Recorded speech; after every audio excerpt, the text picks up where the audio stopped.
Anda kembali menyaksikan Investor Market Today pemirsa. Di era net zero emission, sektor pertambangan menjadi salah satu yang memiliki tantangan paling signifikan. Salah satunya adalah PT Petrindo Jaya Kreasi Tbk yang harus menghadapi tantangan volatilitas harga hingga transisi energi. Lantas bagaimana strategi emiten tambang milik Pak Prayogo Pangestu ini dalam menjaga sustainabilitas perusahaan? Simak dialog rekan saya Iqbal Switami Harja bersama dengan Direktur Keuangan PT Petrindo Jaya Kreasi Tbk, Bapak Kartika Hendrawan.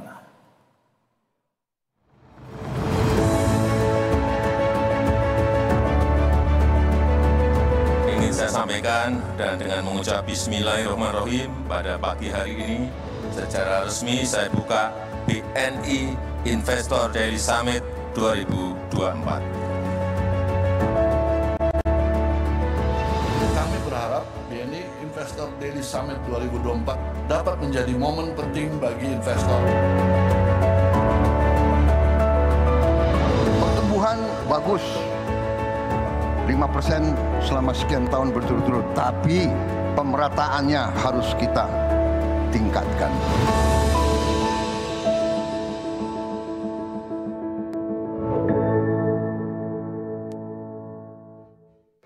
Halo pemirsa, kembali lagi dalam rangkaian acara BNI Investor Daily Summit 2024 dan masih bersama saya Iqbal Switami Harja, dan kali ini saya sudah bersama Pak Kartika Hendrawan, Chief Financial Officer PT Petrindo Jaya Kreasi Tbk untuk membahas bagaimana sebetulnya mengenai masa depan pertambangan di Indonesia.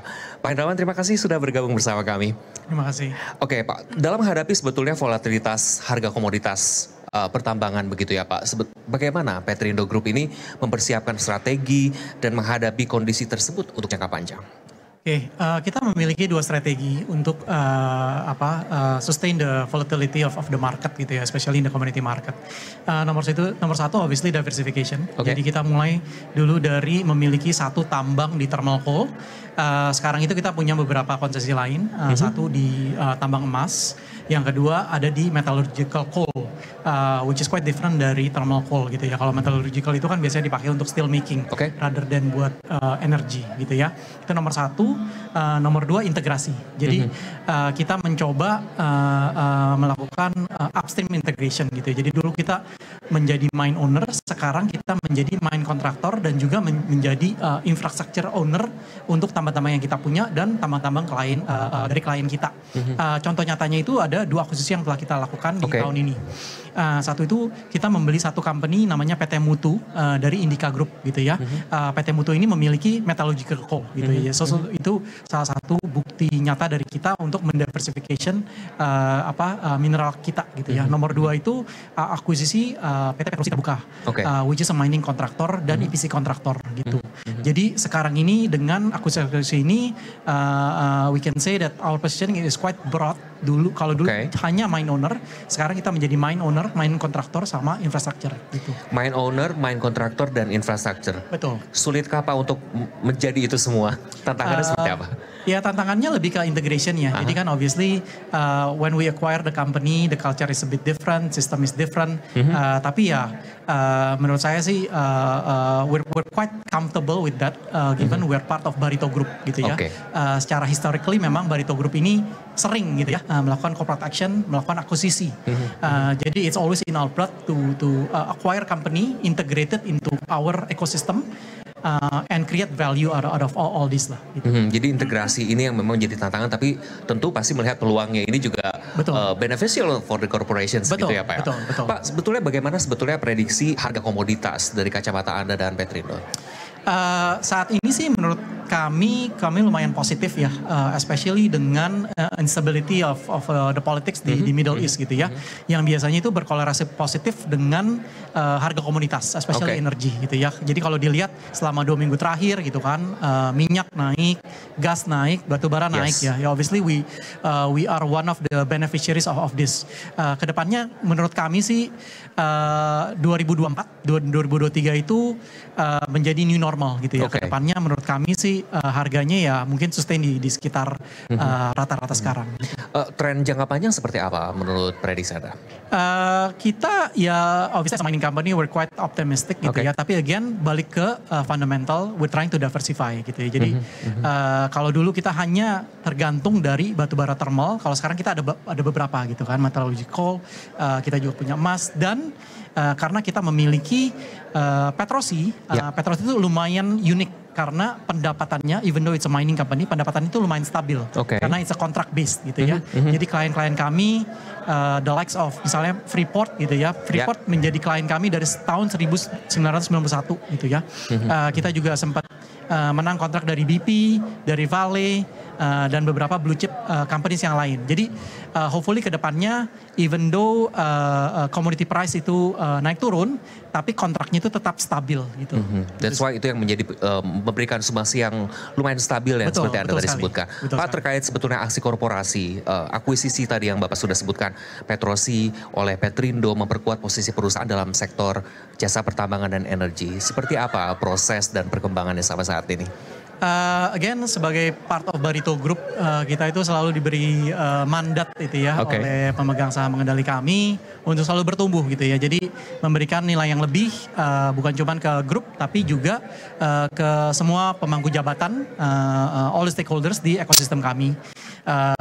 Obviously that comes with the Pemda dan semua ekosistem lokal yang ada di seluruh tambang-tambang kami atau tambang-tambang klien kami. Kedepannya obviously kita selalu melakukan effort untuk berkembang secara organik maupun secara inorganik. Kalau secara organik obviously dari Petrosi kita sudah menang kontrak-kontrak yang baru selama 9 bulan terakhir aja backlog kita itu udah naik sekitar 60% gitu ya. Dari sekitar 40 triliun menjadi lebih dari 60 triliun sampai saat ini gitu ya. Kalau dari segi Petrindo, we're looking at a few acquisitions, mining acquisitions di dalam negeri dan di luar negeri. Karena pertumbuhan kita itu cukup pesat. Obviously, there is the other side of the coin, which is the funding, ya kan? Jadi we're also exploring all options on the funding side, baik dari segi equity, rights issue dan lain-lain. Dan juga obligasi. Kebetulan Petrosi atau Petrindo itu belum pernah menerbitkan obligasi. Baru-baru ini Petrosi mendapatkan rating dari Pevindo A+. Jadi ya itu salah satu option of funding yang kita sedang explore ke depannya. Gitu sih ke depannya. Terkait dari rencana penerbitan obligasi, seperti apa targetnya? Tentu memang menjadi one of the sources of the funding. Tapi dalam jangka pendek, jangka panjang, bagaimana sebetulnya target terkait penerbitan obligasi itu, Pak? Itu masih exploration, ya. Jadi kita belum bisa discuss further. Tapi ya obviously when the time comes, the market will find out lah, gitu ya. Dan menarik yang saya tadi garis bawahi adalah terkait akuisisi luar negeri atau internasional. Seperti apa itu prosesnya dan apa yang menjadi pertimbangannya? Pertimbangannya ya again balik ke diversification gitu ya. Kita itu kan we're trying to scale up our company in an economic way gitu ya. Jadi ada beberapa opportunity yang cukup menarik di luar negeri. Di mana kita merasa kita bisa memberikan value yang lebih gitu buat company-company target acquisition yang sedang kita lihatin. Nah, terkait masih aksi korporasi, apa saja sebetulnya rencana aksi korporasi yang sedang dipertimbangkan Petrindo dalam waktu dekat seperti akuisisi yang tadi Anda sebutkan, divestasi atau pengembangan bisnis baru, ekspansi? Kalau ngomongin divestasi sih menurut saya given Barito itu is a conglomerate ya, is a strategic. Jadi biasanya kita nggak pernah jual. Kalau bisa mungkin kita beli lagi. Jadi kalau segi divestasi kita rada beda dari financial investors lain. Kita nggak punya exit scenario. Waktu kita beli kita kembangin. Dan hopefully it creates value for the group. Jadi biasanya itu filosofi waktu kita acquire itu biasanya tenornya cukup panjang gitu ya.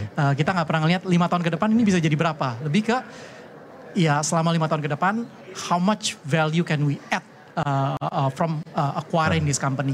Berbicara masalah target, bagaimana ini kan kita paruh kedua sudah mulai dijalani, paruh pertama sudah selesai. Apakah sesuai ekspektasi so far, Pak?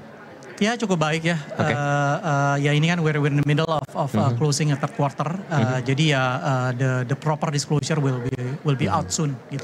Sedikit kami ingin mendapatkan tanggapan Anda terkait transisi yang akan terjadi di pemerintahan nanti pada tanggal 20 Oktober antara Jokowi dan Prabowo Subianto. Harapan Anda dari pelaku usaha dan kacamata bisnis tentunya seperti apa? Ya menurut saya like always ya dari segi bisnis ya obviously certainty is always good gitu ya. Kalau melihat dari transisi yang sekarang ini menurut kami itu cukup smooth gitu ya. Ya always we're always supportive of all the policies that the new government as well as the departing government is implementing. Pak Hendrawan, since this is Investor Daily Summit, apa yang ingin Anda sampaikan para investor untuk terus mengoleksi saham Petrindo? Ya kalau saya lihat sih ya mungkin selama 9 bulan terakhir gitu ya, especially di Petrosi sejak kita akuisisi itu kan harga sahamnya lumayan tinggi gitu ya. Ya kalau saya melihat mungkin investor melihat itu lebih forward looking gitu ya. Jadi mungkin mereka take into account kita sudah menambah backlog kita lebih dari 60%. Kita sudah mendapatkan pendanaan yang cukup besar gitu ya dari BCA, dari BNI, dari Mandiri. Yang cost of fund-nya juga lebih rendah dari cost of fund sebelumnya, sebelum kita acquire. Jadi mungkin itu dua driver dari re-rating our harga saham di tempat kami gitu kan ya. Jadi kedepannya pendapatan naik, tapi at the same time cost of fund-nya juga turun gitu. Baik. Jadi ya mungkin itu yang saya baca dari market gitu ya. The reason why saham kita continue to increase gitu. Oke, Pak Hendrawan terima kasih sudah bergabung bersama kami. Sukses untuk Anda, salam sehat dan sukses juga untuk Petrindo. Terima kasih. Dan pemirsa itu tadi perbincangan saya bersama Pak Kartika Hendrawan selaku Chief Financial Officer PT Petrindo Jaya Kreasi Tbk di rangkaian BNI Investor Daily Summit 2024. Terima kasih atas perhatian Anda. Sampai jumpa.